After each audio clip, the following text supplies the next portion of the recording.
मैं विकास जांगड़ा आपका स्वागत करता हूं आपके अपने YouTube channel school study point पर। स्कूल स्टडी पॉइंट में हम इतिहास के बारे में पढ़ रहे थे, इंडियन हिस्ट्री कर रहे थे, जिसमें हमने इल्तुतमिश को पढ़ लिया था। और इसके बाद आज हम रज़िया सुल्तान को, बलबन को, इन सभी को करेंगे। तो हम शुरुआत करते हैं। सबसे पहले इल्तुतमिश के बाद आया ही कौन।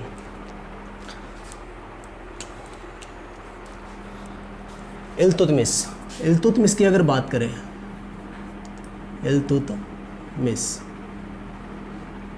इल्तुतमिश की अगर बात करें तो इल्तुतमिश के एक बेटी और 2 बेटे थे। तो सबसे पहले कौन थी? रज़िया सुल्तान, रज़िया बेगम।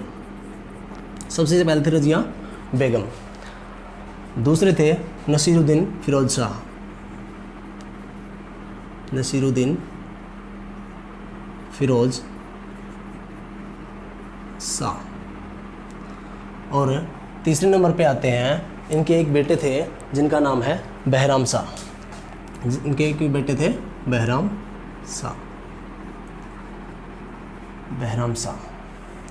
आज हम इल्तुतमिश के बारे में हम पहली वीडियो में पढ़ चुके हैं। आज हम रज़िया बेगम, नसीरुद्दीन फिरोज शाह, बहराम शाह और इससे आगे कैमूर शाह आएगा, कैकुवाद आएगा, बलबन आएगा, इन सभी के बारे में हम पढ़ेंगे।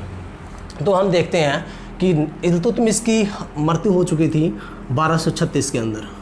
1236 के अंदर जैसे ही इल्तुतमिश की मृत्यु होती है तो इसके बाद में इल्तुतमिश ने अपनी बेटी रज़िया बेगम को वादा किया था कि मेरी मृत्यु के बाद सिंहासन पर बैठेगी कौन? रज़िया सुल्तान। लेकिन रज़िया सुल्तान ना बैठकर इसकी गद्दी पर बैठ जाता है कौन? नसीरुद्दीन फिरोज शाह। नसीरुद्दीन फिरोज शाह गद्दी के ऊपर बैठ जाता है। तो जैसे नसीरुद्दीन फिरोज शाह गद्दी के ऊपर बैठता है, तो ये बात हजम नहीं होती किसको? रज़िया बेगम को। क्योंकि रज़िया बेगम को इल्तुतमिश ने बोला था कि गद्दी पर कौन बैठेगी? रज़िया बेगम। इसी के कारण रज़िया बेगम दिल्ली के लोगों के पास जाती है और न्याय मांगती है। वो कहती है कि इल्तुतमिश ने बोला था कि दिल्ली की गद्दी के ऊपर बैठेगी कौन? रज़िया बेगम। लेकिन बैठ कौन गया? नसीरुद्दीन फिरोज शाह। तो नसीरुद्दीन फिरोज शाह के खिलाफ ये बगावत कर देती है और दिल्ली की जनता के सामने जाती है और कहती है कि मेरे को न्याय दिलाओ।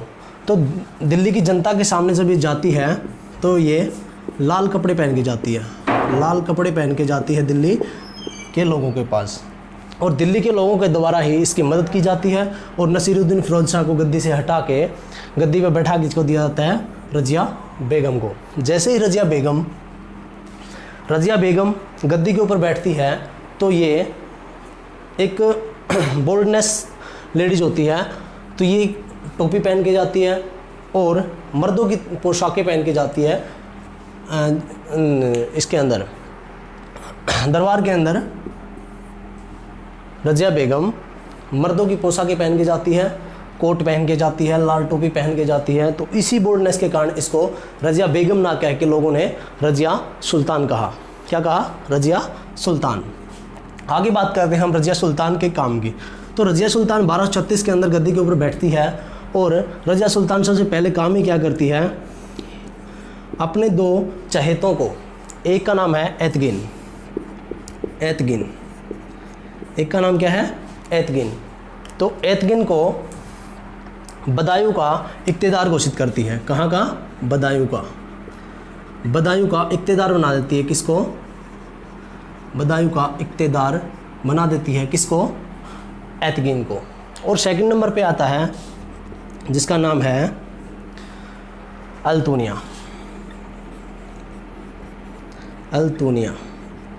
और अल्तुनिया को बना देती है भटिंडा का सरदार, इक्तेदार।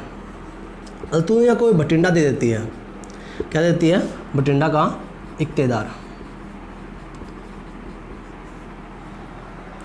अब एतगिन को ये बदायूं का इक्तेदार बनाती है, अल्तुनिया को भटिंडा का इक्तेदार बनाती है। ठीक है। और तीसरे नंबर पे एक बंदा आता है जो इसका प्रेमी होता था, जिसका नाम है याकूत खान। क्या होता है? याकूत खान। याकूत खान जब इल्तुतमिश के राज में जब ये काम करता था तो इसके पास एक पोस्ट थी, और ये घोड़ों को जो शाही घोड़े होते हैं उनका स्नान कराना, उनका रखरखाव करना, ऐसे काम ये किया करता था। लेकिन जैसे ही रज़िया सुल्तान गद्दी के ऊपर बैठती हैं, जैसे रज़िया सुल्तान गद्दी के ऊपर बैठती हैं तो इनको एक पद दे देती है जिसका नाम है आमिर ए आखुर। क्या नाम है? आमिर ए आखुर। ये एक पद दे देती है किसको? याकूत खान को। जब ये याकूत खान को ये पद आमिर ए आखुर बना देती हैं तो इससे पहले इल्तुतमिश के जब टाइम में ये पद किसके पास होता था? बलबन के पास होता था। तो बलबन, याकूत खान को जब ये पद दिया जाता है तो बलबन हो जाता है नाराज। और सबसे पहले बात तो ये है कि जो ये याकूत खान था ये एक गरीब तबके का लड़का था, ठीक है। तो इसी बात की दिक्कत हो जाती है किसको? बलबन को। तो बलबन को जैसे दिक्कत होती है तो बलबन यहाँ पे कसम खाता है कि जब मैं इनके जो साम्राज्य है, इनका जो साम्राज्य है इसका नाश करके रहूँगा, और तब तक गद्दी पर नहीं बैठूँगा जब तक इनका कोई इसमें तब तक इस वंश का कोई लोग जिंदा है, ठीक है। इसके बाद याकूत खान को बना दिया आमिर ए आखुर। ये पद दे दिया किसको? याकूत खान को। उसके बाद में होता क्या है? उसके बाद में अल्तुनिया जो बठिंडा का इख्तियार बनाया था इसने, तो अल्तुनिया बठिंडा में अपने आप को स्वतंत्र सुल्तान घोषित कर देता। अपने आप को क्या घोषित कर देता है? अल्तुनिया बठिंडा का जो है स्वतंत्र, ये बगावत कर देता है किसके खिलाफ? रज़िया सुल्तान के खिलाफ। और अपने आप को बोलता है कि ये क्या है? बठिंडा का स्वतंत्र सुल्तान है। तो इसी बात का बदला लेने के लिए, इसी बात के लिए बठिंडा के अंदर जाती है कौन? बठिंडा जाती है, पंजाब के अंदर जाती है कौन? रज़िया बेगम और याकूत खान। इसका बदला लेने के लिए दोनों जाते हैं बठिंडा। और जैसे ये बठिंडा पहुंचते हैं तो अल्तुनिया क्या करता है? अल्तुनिया याकूत को मार देता है। किसको मार देता है? याकूत खान को मार देता है। और रज़िया सुल्तान जो है उसको क्या बना लेता है? उसको बना लेता है बंदी। इसको बंदी बना लिया, रज़िया सुल्तान को बंदी बना लेता है। और रज़िया सुल्तान के सामने दो शर्तें रखता है कि या तो आप मेरे से शादी कर लो या फिर दिल्ली का राज्य मेरे हवाले कर दो, ठीक है। तो अगर इसमें देखा जाए तो दोनों की दोनों चीज़ें हैं क्या? अल्तुनिया मांग ही क्या रहा है? दोनों की दोनों चीज़ें एक ही चीज़ मांग रहा है, यानी कि दिल्ली का साम्राज्य मांग रहा है। अगर रज़िया अल्तुनिया के साथ शादी करती है, तो भी बात क्या है कि दिल्ली की गद्दी जाती किसके पास है? अल्तुनिया के पास ही। और अगर ये राज्य दे देती है तो भी बात वही है। तो ये दो शर्तें रखता है। तो यहाँ पे रज़िया सुल्तान अपने माइंड का यूज करती है और किससे शादी कर लेती है? अल्तुनिया से। अल्तुनिया से क्या कर लेती है? अल्तुनिया से शादी कर लेती है। जैसे ही अल्तुनिया से शादी करती है और ये वहाँ पे जाती है, और अब पता चलता है बहराम शाह को। इस बात का पता चलता है किसको? बहराम शाह को। जैसे ही बहराम शाह को पता चलता है कि अल्तुनिया ने याकूत की हत्या कर दी, है, तो बहराम शाह क्या करता है? दिल्ली की गद्दी के ऊपर बैठ जाता है। किसकी गद्दी के ऊपर बैठता है? दिल्ली की गद्दी के ऊपर कौन बैठ जाता है? बहराम शाह। और बहराम शाह क्या करता है? बहराम शाह दल चालीसा को अपने अंडर में ले लेता है। किसको? दल चालीसा को। दल चालीसा में कितने लोग थे? दल चालीसा में होते हैं 40 लोग। तो दल चालीसा के 40 लोगों को अपने अंडर में कर लेता है कौन? बहराम शाह। और दल चालीसा के लोग परेशान ही किससे हैं? रज़िया सुल्तान से। रज़िया सुल्तान से क्यों परेशान है? क्योंकि रज़िया सुल्तान ने याकूत खान को एक अच्छा पद दे दिया, एक बहुत ही बढ़िया पद दे दिया था, और ये गरीब तबके का था। तो अमीर तबका क्या हुआ? इससे परेशान हो जाता है। और दल चालीसा के लोग भी रज़िया सुल्तान के व्यवहार के खिलाफ हैं, क्योंकि रज़िया सुल्तान की बोल्डनेस के कारण, रज़िया सुल्तान मर्दों की पोशाक पहनती थी, इसी के कारण इन लोगों को भी ये चीज़ पसंद नहीं थी। तो ये लोग बहराम शाह के बहकाव में आ जाते हैं। और जैसे ही रज़िया सुल्तान और अल्तुनिया दोनों के दोनों जब दिल्ली लौट रहे होते हैं, जब दिल्ली लौट रहे होते हैं, वापस दिल्ली आ रहे होते हैं, तो दिल्ली क्यों आ रहे होते हैं? क्योंकि इनको अपना राज चाहिए अब दिल्ली में। तो जैसे ही इस बात का पता चलता है किसको? बहराम शाह को। जैसे ही पता चलता है बहराम शाह को, तो बहराम शाह क्या करता है, दल चालीसा के लोगों को यहाँ पे भेज देता है। दल चालीसा के लोगों को इनके रास्ते में भेज देता है, और रास्ते में एक जगह पड़ती है कैथल, कुरुक्षेत्र के अंदर एक कैथल नामक जगह पड़ती है। कहाँ? हरियाणा के कुरुक्षेत्र में कैथल नामक एक स्थान पड़ता है, वहाँ पे इनको भेज देता है। और ये क्या करते हैं, यहाँ पे रजिया सुल्तान को मार देते हैं और अल्तुनिया को मार देते हैं। दोनों को यहाँ पे मार देते हैं कौन? दल चालीसा के लोग। अब दल चालीसा के लोग दोनों को मार देते हैं, तो अब क्वेश्चन बनेगा कि रजिया सुल्तान की हत्या कहाँ पे हुई थी? तो रजिया सुल्तान की हत्या हुई थी कैथल के अंदर। किसके द्वारा? दल चालीसा के लोगों के द्वारा, गुंडों के द्वारा। ठीक है, दल चालीसा के लोगों ने किसको मार दिया? रजिया सुल्तान को। अब रजिया सुल्तान को कब मारा गया? 1240 के अंदर। ये गद्दी के ऊपर कब बैठे थी? 1236 के अंदर। जैसे ही इल्तुतमिश की मृत्यु होती है, उसके बाद नसीरुद्दीन फिरोज शाह गद्दी पे बैठते हैं, और उसके बाद में बैठती है रजिया बेगम, जिसको रजिया सुल्तान के नाम से जाना गया। ठीक है, अब बात आती है रजिया सुल्तान की हत्या हो जाती है कहाँ पे? कैथल के अंदर। अब गद्दी पे बैठा होता है कौन? बहराम शाह। आगे करते हैं।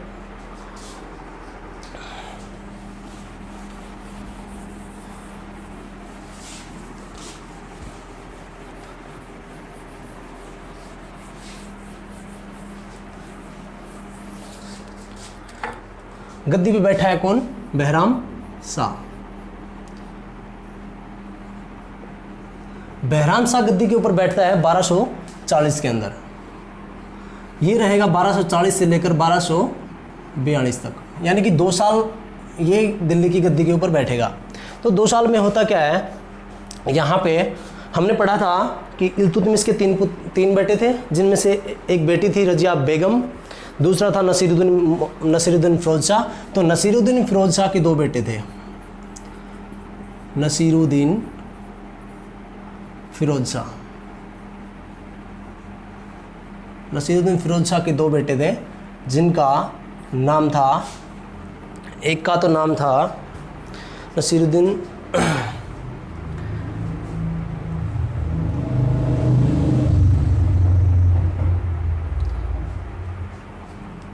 एक का नाम था मसूद शाह, एक का नाम था मसूद शाह, और दूसरे का नाम था नसीरुद्दीन मोहम्मद।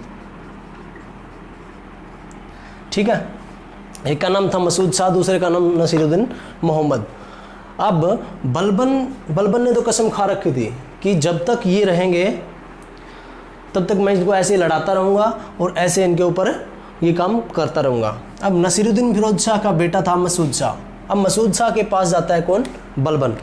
तो जैसे ही बलबन मसूद शाह के पास जाता है और उसको बोलता है कि देखो क्या होता है कि बहराम शाह गद्दी के ऊपर बैठा हुआ है, जबकि मालिकाना हक किसका है? आप लोगों का है, क्योंकि आपके पिताजी जो हैं गद्दी पे बैठे थे। तो मसूद शाह क्या करता है? मसूद शाह बहराम शाह की हत्या कर देता है।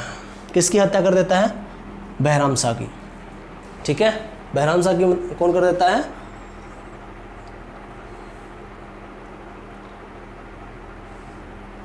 ठीक है, मसूद शाह हत्या कर देता है बहराम शाह की। तो जैसे ही बहराम शाह की हत्या करता है कौन? मसूद शाह, तो गद्दी पे कौन बैठ गया? मसूद शाह। कौन बैठ गया? मसूद शाह। अब मसूद शाह गद्दी पे बैठता है 1242 से और 1246 तक, यानी कि 4 साल राज करेगा ये। कितने साल राज करेगा? 4 साल तक राज करेगा। कौन? मसूद शाह। अब मसूद शाह, क्योंकि बलबन ने कसम खा रखी है कि इनको निपटाना है सबको, तो अब बल बन जाता है किसके पास? नसीरुद्दीन मोहम्मद के पास। किसके? नसीरुद्दीन महमूद, सॉरी मोहम्मद नहीं, महमूद है।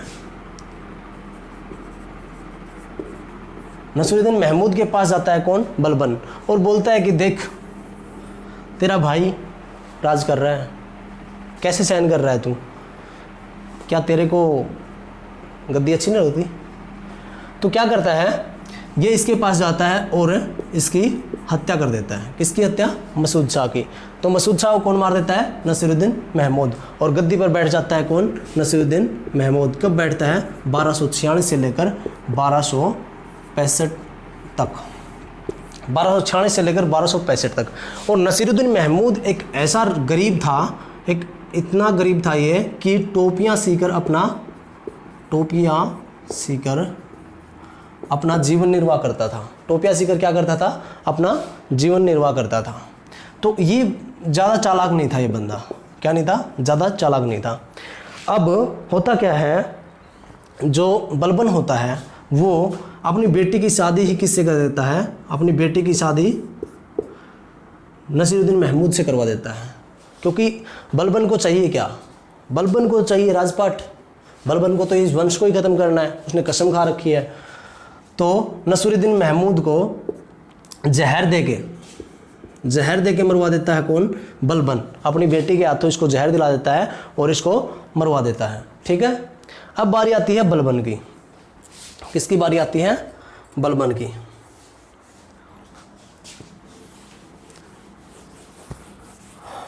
अब पढ़ेंगे हम बलबन को। अब पढ़ते हैं हम बलबन को।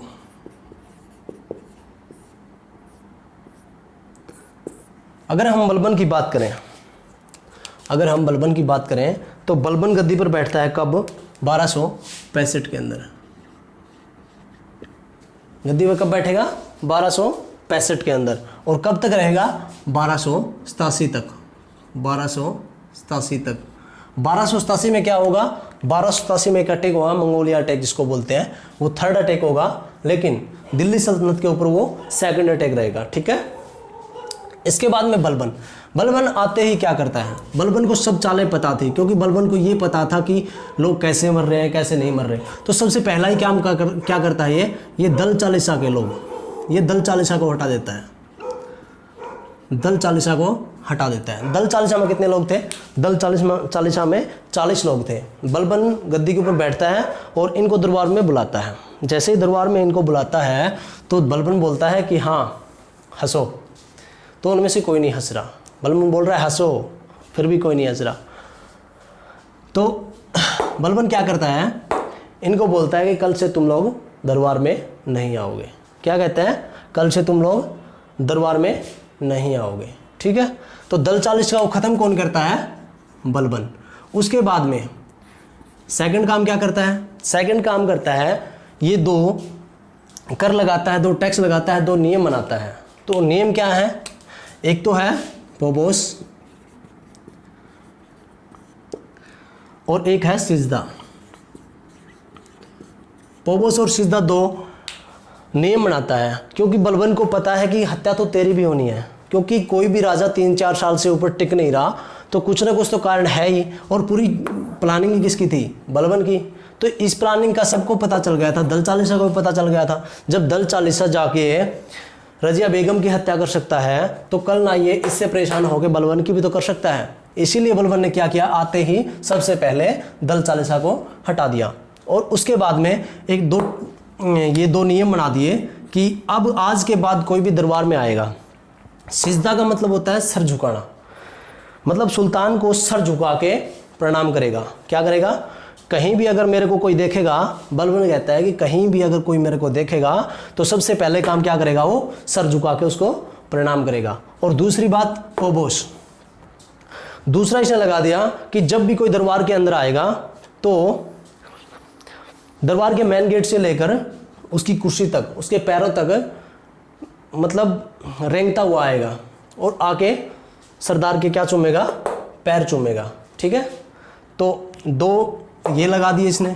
अब इसने एक नियम और बना दिया। वो क्या था? इसने हर घर में अपने आप को, इसने बलबन ने क्या कह दिया था? मोहम्मद कह दिया था। हज़रत मोहम्मद, अपने आप को अल्लाह कह दिया था, अपने आप को भगवान कह दिया था। ठीक है। अपने आप को। और इसने कहा था कि हज़रत मोहम्मद से के बाद में मैं ही हूँ। ठीक है।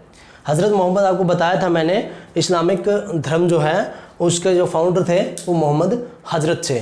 ठीक है ना।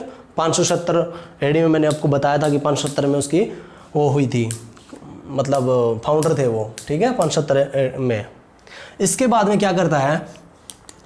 इसके बाद में बलबन एक नीति अपनाता है, लोह एवं रक्त नीति। लोह एवं रक्त नीति। ठीक है। क्या अपनाता है? लो एवं रक्त नीति अपनाता है। उसके बाद में 1287 के अंदर क्या होता है? 1287 के अंदर मंगोलों का अटैक होता है। मंगोलों का अटैक क्या होता है? मंगोलों का अटैक होता है। तो जैसे ही मंगोलों का अटैक होता है तो इसका एक बेटा था बलबन का, शहजादा मोहम्मद। शहजादा, तो शहजादा क्या है? शहजादा इसमें मारा जाता है और इसी पुत्र वियोग में जब शहजादा मारा जाता है तो इसका दुख कौन सहन नहीं कर पाता? बलबन सहन नहीं कर पाता। क्या नहीं सहन नहीं कर पाता? अपने बेटे का मरने का जो दुख है वो सहन नहीं कर पाता और पुत्र वियोग में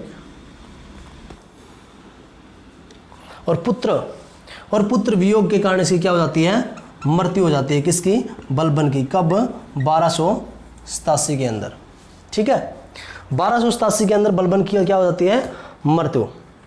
1287 के अंदर पुत्र वियोग के कारण 1287 में मृत्यु हो जाती है बलबन की। इस प्रकार हमने देखा कि मंगोलों का जो अटैक हुआ था ये थर्ड अटैक था, इंडिया के ऊपर थर्ड अटैक था। लेकिन अगर बात आए कि दिल्ली सल्तनत के ऊपर कौन सा अटैक था, तो दिल्ली सल्तनत के ऊपर सेकंड अटैक था। ये कौन सा अटैक था? सेकंड। कौन सा? सेकंड। इसके बाद में हम देखते हैं कि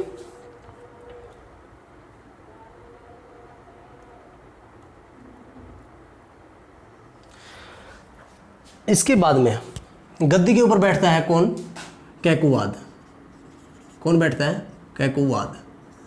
और कैकुवाद जब गद्दी पर बैठता है 1287 के अंदर, 1287 से 1290, कब से कब? 1287 से 1290 कैकुवाद गद्दी पर बैठता है, दिल्ली की गद्दी पर बैठता है। और होता क्या है, अब कैकुवाद को कौन मार देगा? मलिक फिरोज। मलिक फिरोज कहाँ से आता है? मलिक फिरोज आता है कहाँ से? अफगानिस्तान से। मलिक फिरोज अफगानिस्तान से आता है और दिल्ली की गद्दी हथियाने के चक्कर में कैकुवाद की हत्या कर देता है। कौन? मलिक फिरोज। किसकी? कैकुवाद की। और मलिक फिरोज बिठा देता है गद्दी पे किसको? कैमूर्स को। किसको? कैमूर्स को। अब गद्दी पे कौन बैठ गया? कैमूर्स। और कैमूर्स को गद्दी पे बिठा के एक बार, और इसकी भी हत्या कौन कर देता है? मलिक फिरोज। और मलिक फिरोज ही आगे जाके खिलजी वंश की स्थापना करेगा। अगली क्लास में हम खिलजी वंश को पढ़ेंगे, मलिक फिरोज के बारे में पढ़ेंगे। ठीक है, हमने बलबन को पढ़ा 1265 से लेकर 1287 तक, जिसमें बलबन दल चालीसा को ख़त्म करता है सबसे पहले, फिर एक पोबोस्ट नामक नियम बनाता है, फिर एक सिजदा नामक नियम बनाता है, फिर लो एवं रक्त की नीति अपनाता है। और मंगोलों के अटैक से, ये थर्ड अटैक में इसका बेटा शहजादा मारा जाता है, जिसके वियोग में इसकी मृत्यु हो जाती है 1287 के अंदर। और 1287 के अंदर कैकुवाद नामक व्यक्ति गद्दी के ऊपर बैठता है और जिसकी हत्या कौन कर देता है? अफगानिस्तान से आया मलिक फिरोज। मलिक फिरोज राजा बना देता है किसको? कैमूर्स को। और कैमूर्स की भी हत्या कौन कर देता है? मलिक फिरोज। और मलिक फिरोज आगे जाके खिलजी वंश की स्थापना करेगा, गयासुद्दीन खिलजी के नाम से प्रसिद्ध होएगा। ठीक है, तो दोस्तों आज हमने पढ़ा रजिया सुल्तान को, बहराम शाह को, नसीरुद्दीन मोहम्मद को और बलबन को। इसी प्रकार हमने पढ़ा कैकुवाद को, कैमूर्स को। तो हमारा जो गुलाम वंश है, गुलाम वंश जो था, तो गुलाम वंश में हमने सुल्तानों को पढ़ा। तो संवैधानिक स्वीकृति, सुल्तान की संवैधानिक स्वीकृति कौन प्राप्त करता है? इल्तुतमिश। इल्तुतमिश के बाद में जो जितने भी आएंगे सारे सुल्तान कहलाएंगे। और उससे पहले कौन था? गुलाम वंश का संस्थापक ही कौन था? कुतुबुद्दीन ऐबक। कुतुबुद्दीन ऐबक सुल्तान की उपाधि ग्रहण ना करके किसकी उपाधि लेता है? सिपलहा सार की। सिपहला सार की। ठीक है, सिपला सार एक सिपाही का रूप लगा लो आप, वो गुलाम था। ठीक है, और गुलाम वंश में इल्तुतमिश के आगे जितने भी आएंगे वो सभी सुल्तान की उपाधि धारण करेंगे। दोस्तों आज के लिए इतना ही, फिर मिलेंगे अगली क्लास में खिलजी वंश के साथ। हम खिलजी वंश पढ़ेंगे आगे, ठीक है। अगर आपको वीडियो पसंद आई हो, अच्छी लगी हो, तो आप वीडियो को शेयर कीजिए, सब्सक्राइब कीजिए चैनल को। बहुत बहुत धन्यवाद।